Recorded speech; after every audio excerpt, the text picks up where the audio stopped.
मुल्क में कुछ ही मकामात पर आगे बढ़ेगा लॉकडाउन। वज़ीर आला से तबादला ख़याल के बाद फ़ैसला लेंगे वज़ीर आज़म मोदी। हिंदुस्तान में कोरोना वायरस के बढ़ते मामलों के दरमियान मुल्क में लॉकडाउन की मुद्दत बढ़ाई जाएगी या नहीं, इस पर वज़ीर आज़म नरेंद्र मोदी रियासतों के वज़ीर आला और मरकज़ के ज़ेर इंतज़ाम रियासतों के मुंतज़मीन और लेफ्टिनेंट गवर्नर से तबादला ख़याल के बाद फ़ैसला लेंगे।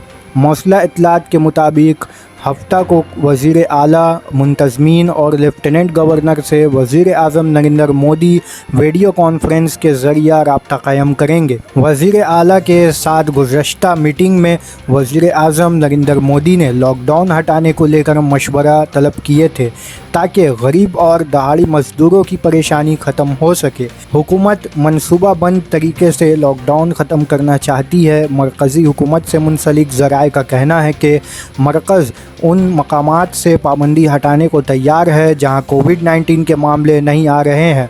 ज़राए का कहना है कि कई सेक्टरों के साथ नीति आयोग के आला अफसरान का मानना है कि 15 अप्रैल के बाद भी मुकम्मल तौर पर लॉकडाउन के सबब माशियत को काफ़ी नुकसान होगा। वो उन इलाक़ों में पाबंदी ख़त्म करके हक़ में हैं जो रेड जोन नहीं है। वज़ीर आज़म नरेंद्र मोदी रियासतों के वज़ीर आला और मरकज़ के ज़ेर इंतज़ाम रियासतों के मुंतज़मीन और लेफ्टिनेंट गवर्नर से तबादला ख़याल के बाद फ़ैसला लेंगे। वाज़ह है कि मौजूदा लॉकडाउन की मुद्दत 21 दिन की है जो 14 अप्रैल की नस्ब शब ख़त्म हो जाएगी। इससे पहले कई रियासतों ने अपनी तशवीश का इजहार किया है।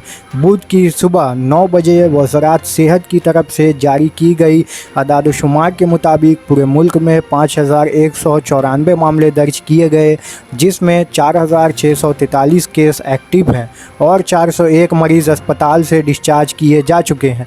वहीं 149 लोगों की मौत हो चुकी है, साथ ही एक मरीज़ बैरून मुल्क शिफ्ट हो चुका है। कोविड-19 कोरोना वायरस से निपटने के लिए तश्कील किए गए वज़रा के ग्रुप GOM ने 15 मई तक सभी तालीमी अदारों को बंद रखने और लोगों के शिरकत करने वाले सभी मजहबी सरगर्मियों पर रोक लगाने की सिफारिश की है। वज़रा के ग्रुप का कहना है कि हुकूमत चाहे 21 दिन के लिए लॉकडाउन को आगे बढ़ाए या नहीं, लेकिन तालीमी अदारों और मजहबी सरगर्मियों पर 15 मई तक रोक लगानी चाहिए। सरकारी ज़राए ने मंगल को ये इत्तला दी।